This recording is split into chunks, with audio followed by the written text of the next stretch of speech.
Welcome to Facts TV News, where everything is true. Motorcyclist hits cow, dies. 18-year-old Danville Johnson died of injuries he sustained in a motor vehicle collision along the Slight Main Road in St. Elizabeth on Monday. The police said that about 7:20 p.m., Johnson was riding a motorcycle along the roadway when he collided with a cow and lost control of the motorcycle. He was taken to hospital where he was pronounced dead. JTA president says no resources should be spared to locate missing St. Anne teacher. President of the Jamaica Teachers Association JTA, Winston Smith, is insisting that no resources should be spared finding missing St. Anne-based teacher Rochelle Williams. Smith has joined a large group search party drawn from the membership of the JTA, the police and staff of the Marcus Garvey Technical High School where Williams worked.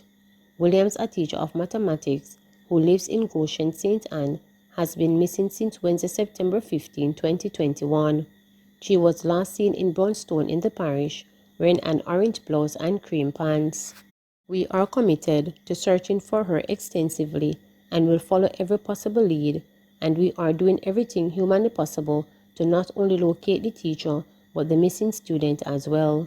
The JTA is anxious to locate our colleague as we join with the staff of Marcus Garvey who are disturbed by what is happening, Smith said in a statement Tuesday morning.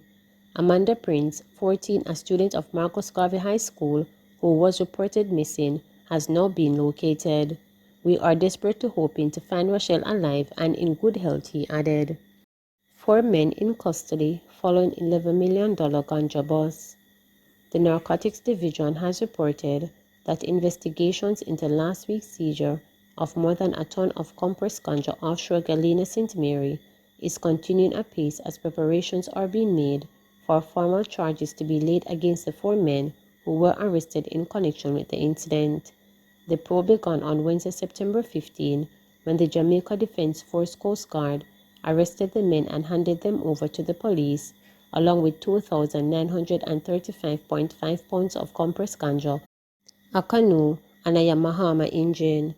The Coast Guard reported that they spotted the vessel about 3 a.m., 28 miles off the coast of Galena St. Mary.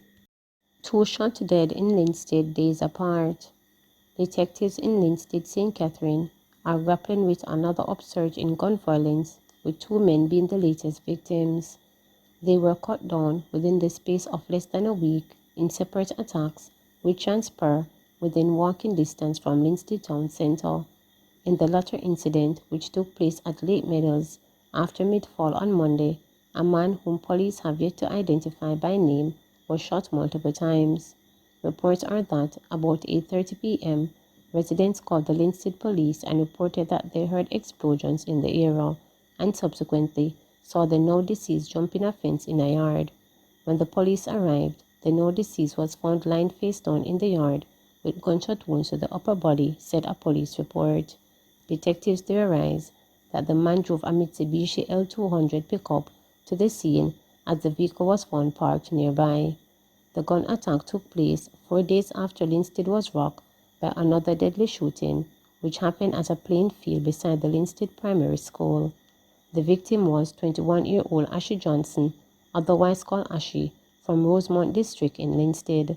Elaborating on his demise, the Jamaica Constabulary Force JCF said, reports are that about 1:56 p.m. on September 16, Johnson was on his way home when he was attacked by armed men who shot him several times. Residents heard explosions and summoned the police. On the arrival of the police, Johnson was seen lying in a pool of blood. He was taken to the hospital where he was pronounced dead. The JCF is urging anyone with information about the shootings to call the Linstead Police Station at 876-985-9070, Police 119 emergency number, or any police station. Court of Appeal working to reduce case backlog. President of the Court of Appeal, Justice Patrick Brooks, says they are concentrated efforts to reduce the backlog of 70 reserved cases. He disclosed that of the 70 reserved cases, 1 dates back to 2018 and 7 from the year 2019, 30 of the 70 cases are from 2020, and those are steadily being reduced, he said. Justice Brooks noted that since the standard state period to reserve cases is 6 months, the Court of Appeal will seek to produce more oral judgments and memoranda of reasons for judgment as one method of reducing the increase in reserved cases.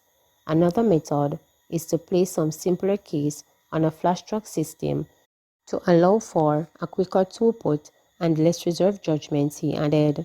He was giving the opening remarks during the special sitting of the Court of Appeal held virtually on Monday to mark the start of the September to December 2021 term.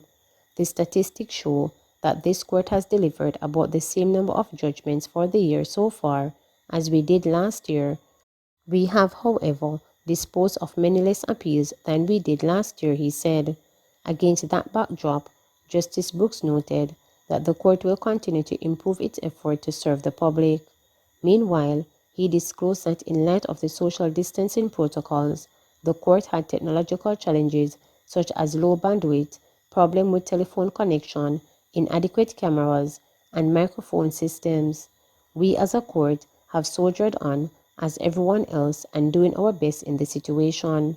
According to Justice Brooks, since the onset of the global pandemic, almost all hearings have been put on by a virtual platform. PMB nudged to name his wife Agriculture Minister. Pressure is mounting on Prime Minister Andrew Holness to name a dedicated member for the Ministry of Agriculture and Fisheries following the resignation of Floyd Green. Sources say the Member of Parliament for St. Andrew East Rural, Juliet Holness, is one being pushed for the job. Juliet Holness is the wife of Prime Minister Andrew Holness and was named Deputy Speaker of the House of Representatives after the Jamaica Labour Party's resounding victory in 2020 general election. Sources reveal now that Prime Minister is being urged to move his wife into the cabinet to replace Green based on her proven competence and the fact that the large swaths of her constituency are rural areas where she has already proven to have an understanding of the problem facing farmers and the changes needed to move them forward. During her early days as the first-term MP in 2016, Mrs. Holness launched a program to assist more than 230 small farmers in her constituency to cultivate crops. Since then, she has been assisting coffee farmers in the hills of her constituency, introduced several to the planting of strawberries, and used pop-up markets to help farmers sell their crops. Juliet is the right person to replace Floyd, but the PM might be reluctant because she is his wife. But this is only about what is good for the sector, a major player in the agricultural sector with ties to the governing JLP reported. Yesterday, President of the Jamaica Agricultural Society, Lenward Fulton, shield away from endorsing the call for Mrs. Holness, but made it clear that his organization would not be opposed to her. My position is that any mature person who is hardworking can be put into the Ministry of Agriculture once they are not stretched to run two ministries. We in the sector will accept the Prime Minister's choice. That is not to say, however, that we don't accept Minister Audley Shaw because we have worked with him already and he has done some good work, Fulton reported, as he underscored that it is the Prime Minister's prerogative to appoint ministers. If she comes, we would wholeheartedly welcome her as well. We would not have any problem with her. Anybody comes, I would be out there in the public space, welcoming them and taking them to the farms to get everything going, added Fulton. Following Green's resignation last week, the Prime Minister assigned Shaw, the Minister of Industry, Investment and Commerce, to temporarily take charge of Ministry of Agriculture and Fisheries, a portfolio he once held. But the JAS has joined the Private Sector Organization of Jamaica, PSOJ, in the call for a dedicated minister. We stand with the PSOJ on this matter and we urge the Prime Minister to seriously reconsider the merging of the industry, commerce and agriculture portfolios. We fully accept the linkage between these portfolios, but are firmly of the belief that the agriculture sector, including fisheries, is a foundational sector with similar direct linkage to every other aspect of the economy and of daily life.